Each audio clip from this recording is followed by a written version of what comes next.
सभी को जय श्री कृष्णा, जय श्रीमन नारायण। आज हम सभी षटतिला एकादशी की व्रत कथा सुनेंगे। बोलिए भगवान श्री कृष्ण की जय हो।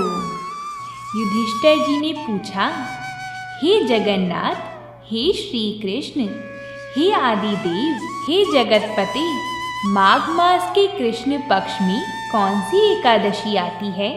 उसे किस प्रकार करना चाहिए? उसका फल क्या होता है? हे महाप्रज्ञ, कृपा इस विषय में आप कुछ कहिए।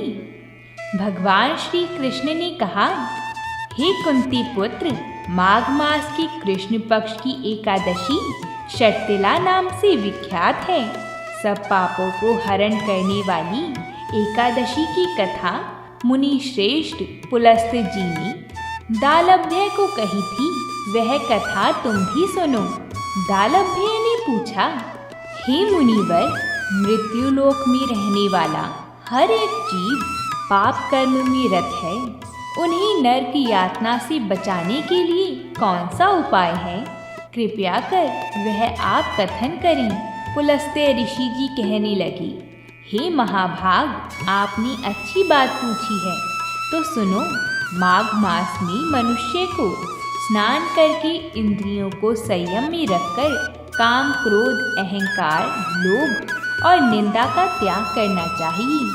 देवाधिदेव भगवान का स्मरण करते हुए पानी से पैरों को धोकर भूमि पर गिरा हुआ गाय का गोबर इकट्ठा करके उसमें तिल और कपास मिलाकर 108 पिंड बनाने चाहिए। माघ मास में अर्धामूल नक्षत्र आते ही कृष्ण पक्ष की एकादशी का व्रत धारण करें। स्नान से पवित्र शुद्ध भाव से श्री हरि विष्णु जी का पूजन करें। अपराध क्षमा के लिए श्री कृष्ण नाम का उच्चारण करें। रात में होम और जागरण करें।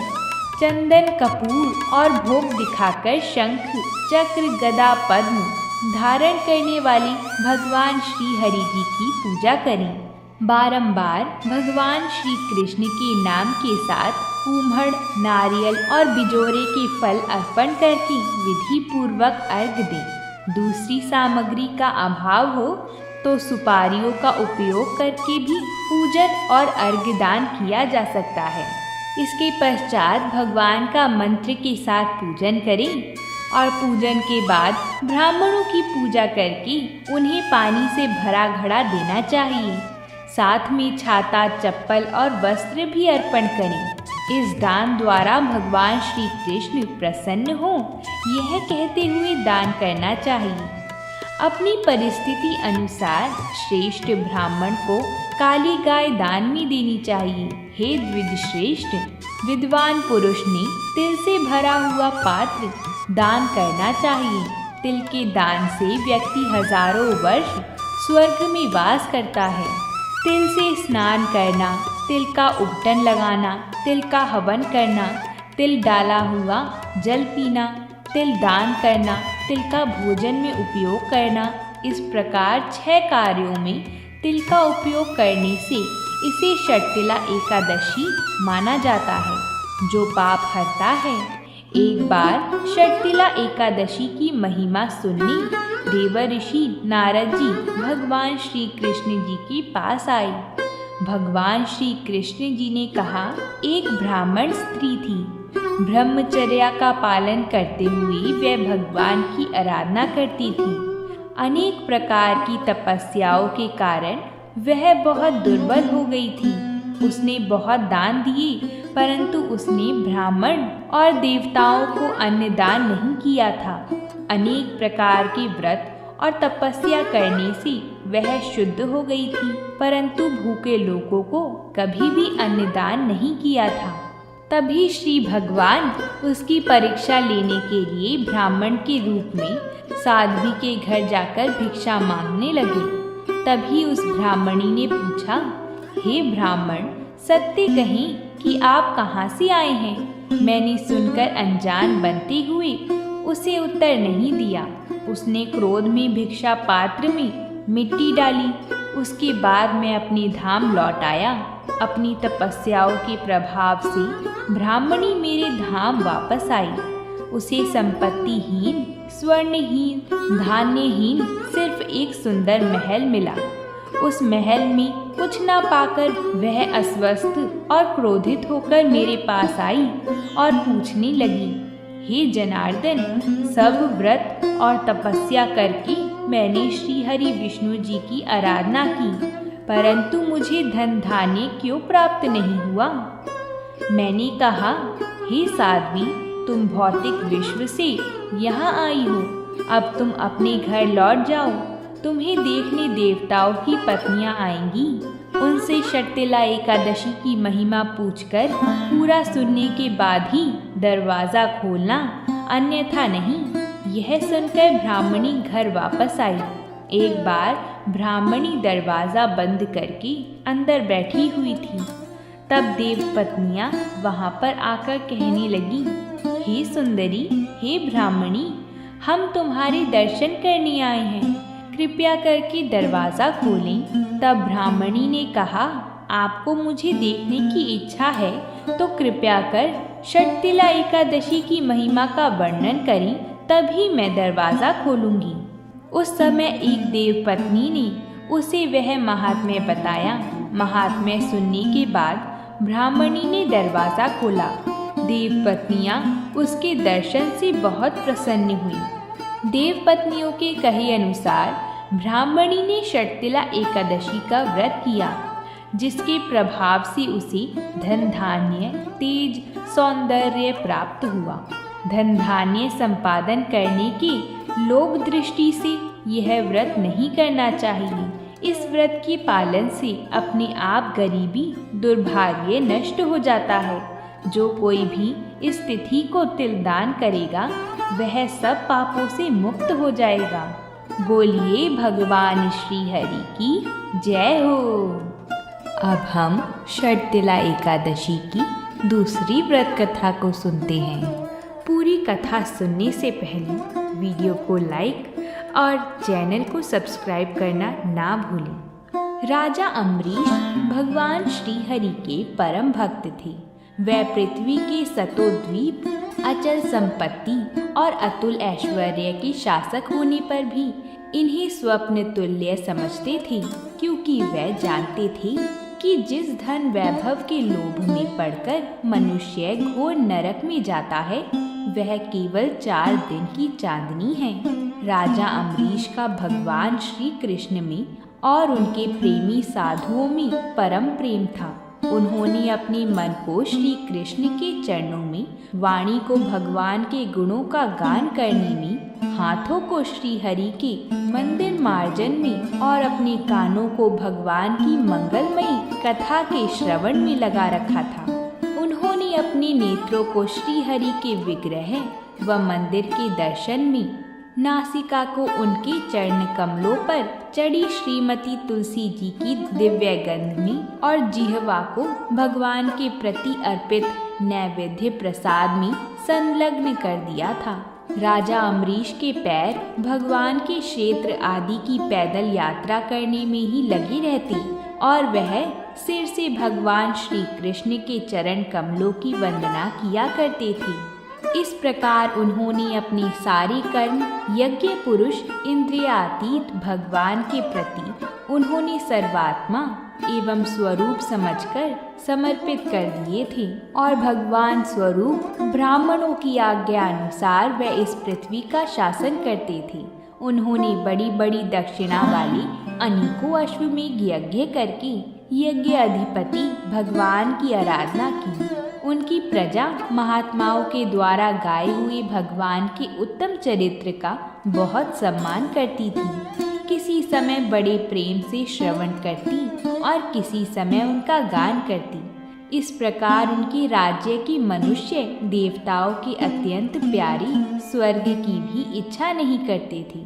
राजा अम्बरीश की अनन्य प्रेममयी भक्ति से प्रसन्न होकर भगवान ने उनकी रक्षा के लिए सुदर्शन चक्र को नियुक्त कर दिया था, जो विरोधियों को भयभीत करने वाला एवं भक्तों की रक्षा करने वाला था।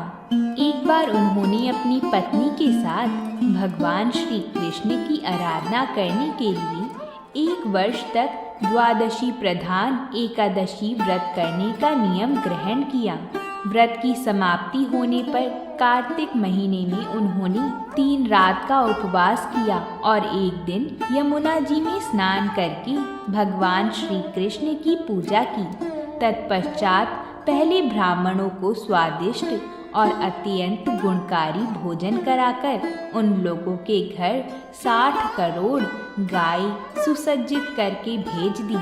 जब ब्राह्मणों को सब कुछ मिल चुका था, तब राजा ने उन लोगों से आज्ञा लेकर व्रत का पारण करने की तैयारी। उसी समय शाप और वरदान देने में समर्थ स्वयं दुर्वासा ऋषि जी भी उनके यहाँ अतिथि के रूप में पधारे।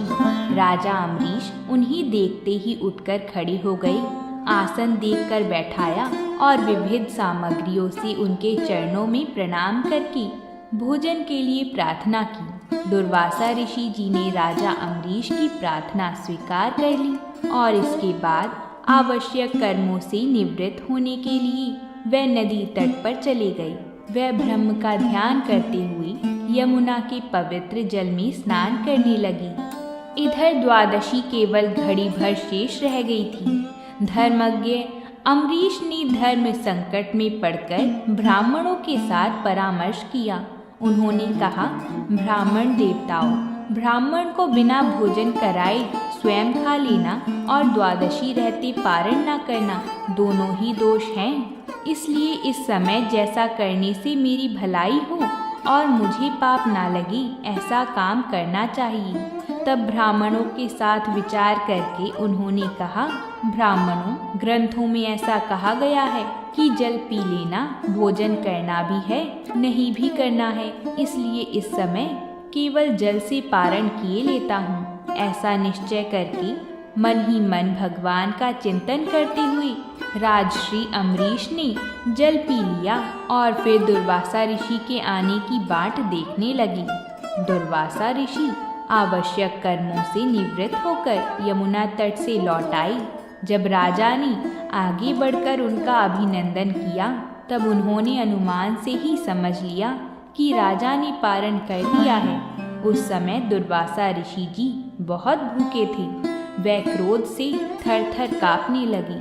उन्होंने हाथ जोड़कर खड़े अम्बरीश से डांट कर कहा, अहो देखो तो सही, यह कितना क्रूर है। यह धन के मद में मतवाला हो रहा है। भगवान की भक्ति तो इसे छू तक नहीं गई और यह अपने को बड़ा समर्थ मानता है।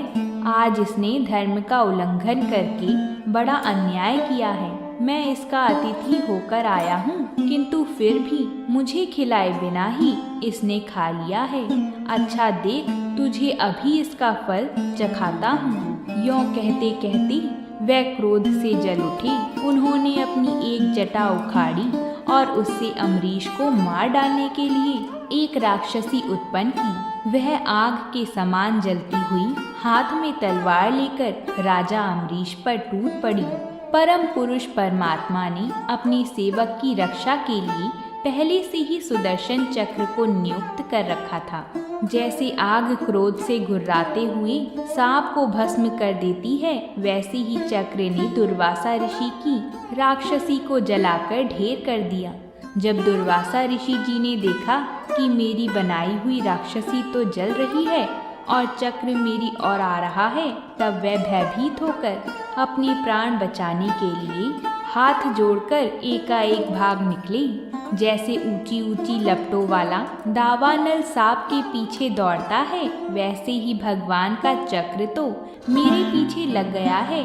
तब दुर्वासा ऋषि जी दिशा आकाश, पृथ्वी अतल वितल आदि नीचे के लोक, समुद्र, लोकपाल और उनके द्वारा सुरक्षित लोक एवं स्वर्ग तक में गए। परंतु जहाँ जहाँ वे गए वहीं वहीं उन्होंने असह्य तेज वाले सुदर्शन चक्र को अपने पीछे लगा देखा। जब उन्हें कहीं भी कोई रक्षक ना मिला, तब तो वे और डर गए। अपने प्राण बचाने के लिए वे देव शिरोमणि ब्रह्मा जी के पास गए और बोली, ब्रह्मा जी, आप स्वयंभू हैं, भगवान के इस तेजोमय चक्र से मेरी रक्षा कीजिए। ब्रह्मा जी ने कहा, दुर्वासा ऋषि जी, मैं शंकर जी, दक्ष, भृगु आदि, प्रजापति, भूतेश्वर आदि सब जिनके बनाए नियमों में बंधे हैं तथा जिनकी आज्ञा शिरोधार्य करके हम लोग संसार का हित करते हैं, उनके भक्त के द्रोही को बचाने में हम समर्थ नहीं हैं। जब ब्रह्मा जी ने इस प्रकार दुर्वासा ऋषि जी को निराश कर दिया, तब भगवान के चक्र से संतप्त होकर वह कैलाशवासी भगवान शंकर की शरण में गई।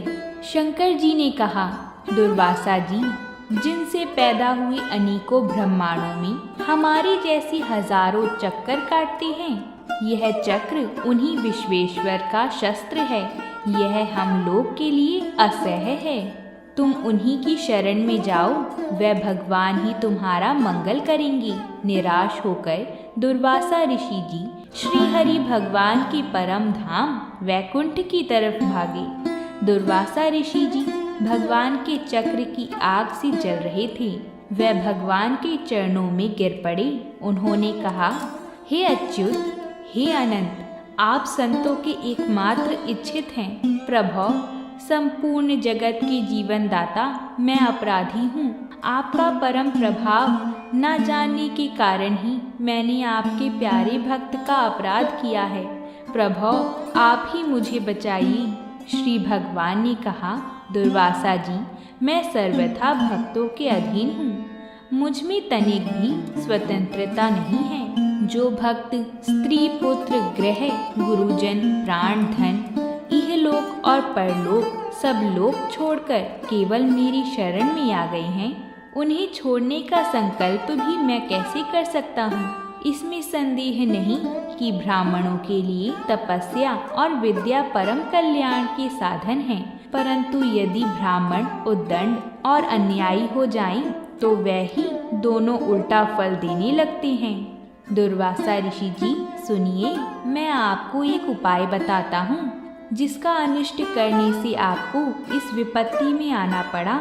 आप उसी के पास जाइए, उनसे क्षमा मांगिए, तब आपको शांति मिलेगी। सुदर्शन चक्र की ज्वाला से जलते हुए दुर्वासा ऋषि जी लौटकर राजा अम्बरीश के पास आए और उन्होंने अत्यंत दुखी होकर राजा के पैर पकड़ लिए।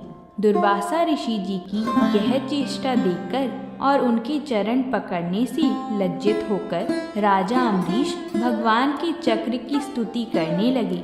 अम्बरीश जी ने कहा, प्रभो सुदर्शन, आप अग्नि स्वरूप हैं। भगवान के प्यारे 1000 दांतों वाले चक्रदेव, मैं आपको नमस्कार करता हूँ। समस्त अस्त्र शस्त्र को नष्ट कर देने वाले एवं पृथ्वी के रक्षक, आप इन ब्राह्मण की रक्षा कीजिए। आप कृपा करके हमारे कुल में भाग्य उदय के लिए दुर्वासा ऋषि जी का कल्याण कीजिए। हमारे ऊपर यह आपका महान अनुग्रह होगा। यदि मैंने कुछ भी दान किया हो, यज्ञ किया हो अथवा अपने धर्म का पालन किया हो, यदि हमारे वंश के लोग ब्राह्मणों को ही अपना आराध्य देव समझते रहे हों, तो दुर्वासा ऋषि जी की जलन मिट जाए। भगवान समस्त गुणों के एकमात्र आश्रय स्थल हैं। यदि मैंने समस्त प्राणियों के आत्मा के रूप में उन्हें देखा हो और वह मुझ पर प्रसन्न हो, तो दुर्वासा ऋषि जी के हृदय की सारी जलन मिट जाए।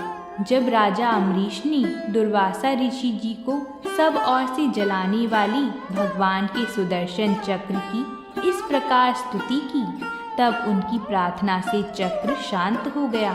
जब दुर्वासा ऋषि जी चक्र की आग से मुक्त हो गए और उनका चित्त स्वस्थ हो गया, तब वह राजा अम्बरीश को अनेकानेक उत्तम आशीर्वाद देते हुए उनकी प्रशंसा करने लगी। दुर्वासा ऋषि जी ने कहा, धन्य है, आज मैंने भगवान के प्रेमी भक्तों का महत्व देखा। राजन, मैंने आपका अपराध किया, फिर भी आप मेरे लिए मंगल कामना ही कर रहे हैं। महाराज अम्बरीश, आपका हृदय करुणा भाव से परिपूर्ण है। आपने मेरे ऊपर महान अनुग्रह किया है।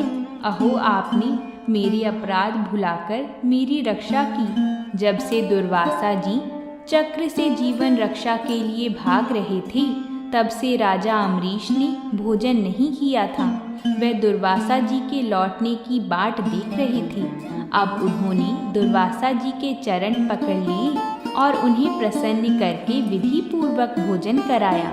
दुर्वासा जी ने बहुत ही संतुष्ट होकर राजा अम्बरीश के गुणों की प्रशंसा की और उसके बाद उनसे अनुमति लेकर आकाश मार्ग से प्रस्थान किया।